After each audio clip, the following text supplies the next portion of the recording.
quando si è cominciato a discutere di Costituente, sono rimasto molto perplesso e in un certo senso contrario per la macchinosità, per la complessità. Il Consiglio regionale istituisce con propria legge un gruppo costituente. Questo elabora una certa linea, il Consiglio regionale lo deve approvare, lo può modificare, lo manda al Parlamento, ma il Parlamento deve prima autorizzare il Consiglio regionale a dar vita a questa Costituente, e tutta una serie di passaggi che, con la mia esperienza sinceramente e di consigliere regionale e di parlamentare nazionale, mi hanno fatto pensare a tempi così lunghi da perdersi lungo il cammino un'idea che in sé ha il valore e la forza di mobilitare il popolo e di coinvolgerlo in decisioni essenziali per la propria non solo vitalità, ma per progettare il suo futuro, ma che proprio a causa di tutta questa farraginosità di procedure e di modo di gestire le procedure stesse nelle istituzioni parlamentari, potesse arenarsi da qualche parte e perdersi. Però, partecipando ad un incontro a Sassari, tra le persone che ponevano dei problemi in proposito, ho detto: attenzione, le nostre perplessità hanno validità sino a che non si pronuncia il Consiglio regionale, ma se il Consiglio regionale si pronunzia positivamente, da questo momento siamo tutti mobilitati per sostenere e per far trionfare non solo l'idea della Costituente, ma i contenuti che dovranno essere trasfusi nella Costituente. E ai consiglieri regionali che hanno parlato per primi fra i proponenti e che mi sono sembrati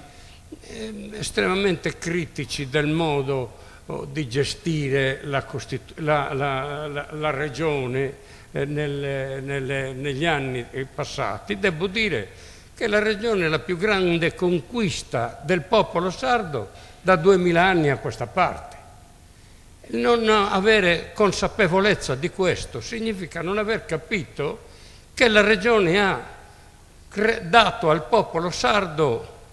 la consapevolezza di esistere come unità, come forza irripetibile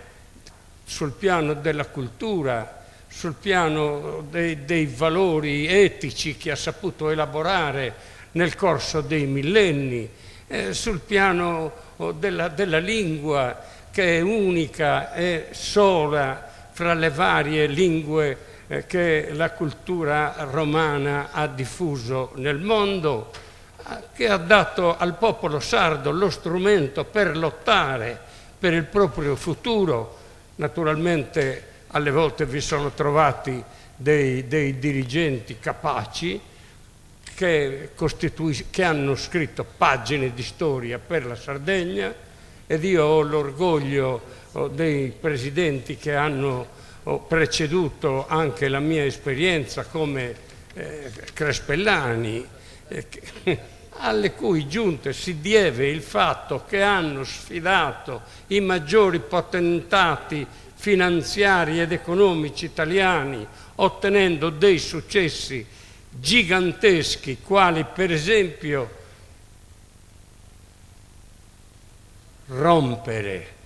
il potentato economico anche in Sardegna impositivo e ostacolante lo sviluppo della Edison, che attraverso l'elettrica sarda, di cui la Edison aveva tutte le azioni,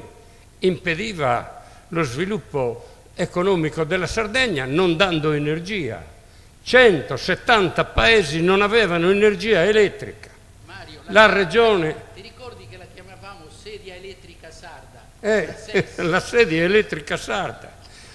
Dico, la Regione ha istituito l'ente sardo di elettricità con la centrale di Portovesme, la supercentrale di Carbonia. Si è passati da 400 milioni di kilowattora a 4 miliardi e 400 milioni, tanto che si è dovuto inizialmente esportare il surplus di energia attraverso un elettrodotto che passa in Corsica e finisce in Toscana. E non ha sfidato forse la potenza della Galbani di Melzo, della Locatelli, che governavano l'economia pastorale sarda, sfruttando sino al midollo in condizioni di pura sopravvivenza ai pastori, e la Regione ha dato ai pastori i caseifici: fatevi voi, diventate voi gli industriali del formaggio, ed oggi vanno a contrattare direttamente in America la vendita o in Germania. Sì, certo, ma io personalmente ho potuto vedere quanti decine di miliardi in più sono venuti alla Sardegna in un certo periodo. Certo, le crisi economiche sono quelle che sono, e gli alti e i bassi, e oggi io non sono in grado di poter seguire gli amici che hanno citato momenti di calo dell'economia in questo momento, perché non ho strumenti di conoscenza.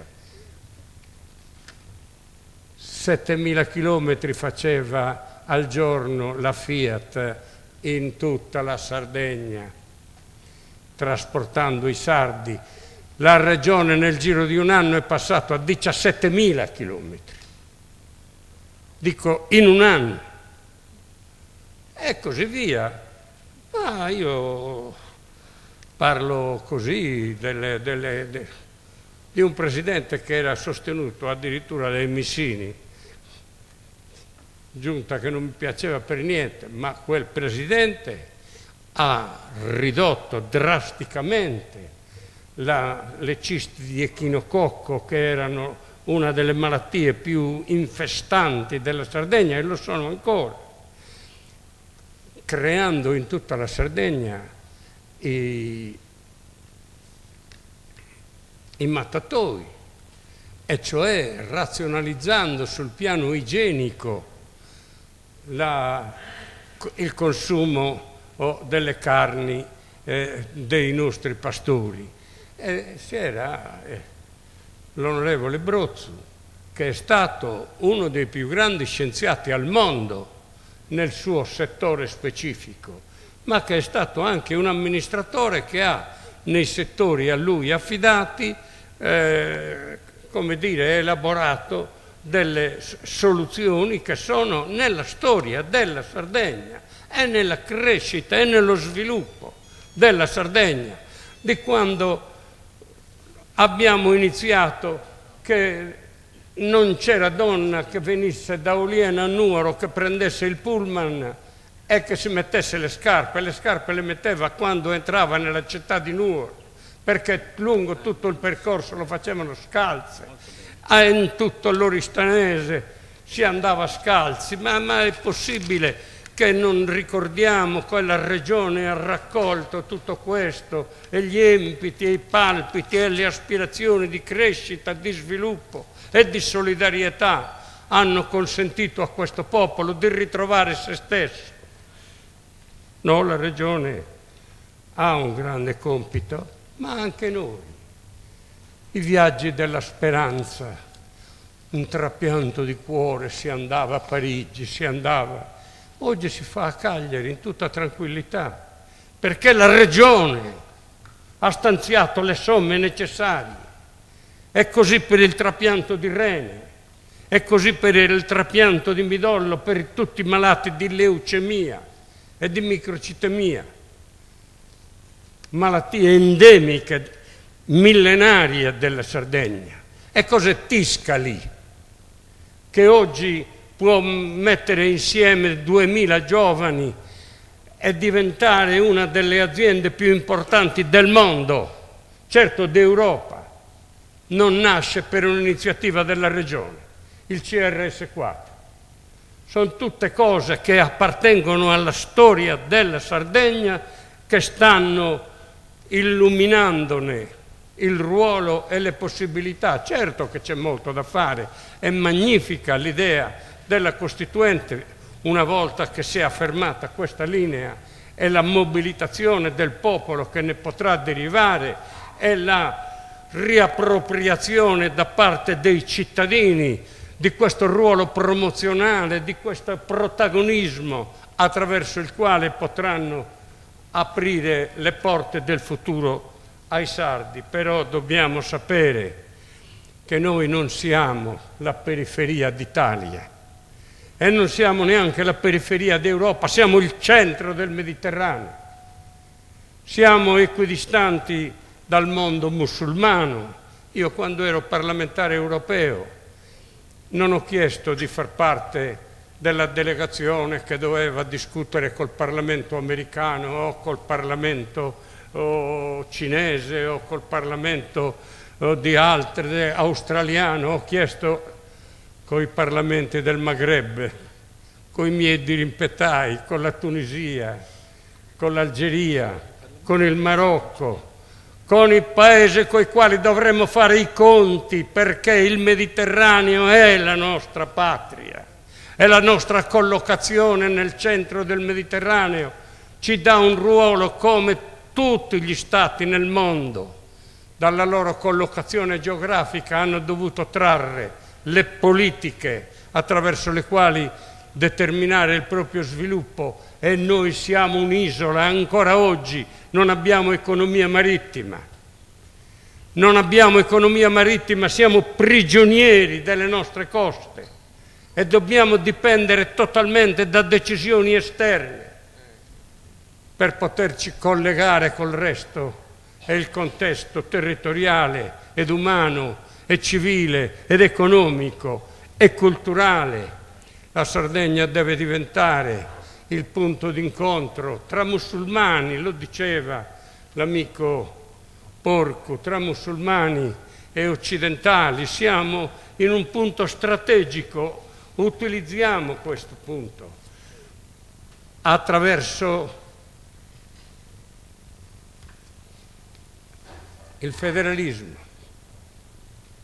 attraverso quelle conquiste che sapremo fare, che attraverso la mobilitazione del popolo sardo, attraverso un recupero di tutte le tensioni, di tutti gli entusiasmi, della fiducia che i sardi devono riconquistare a se stessi, noi potremo scrivere,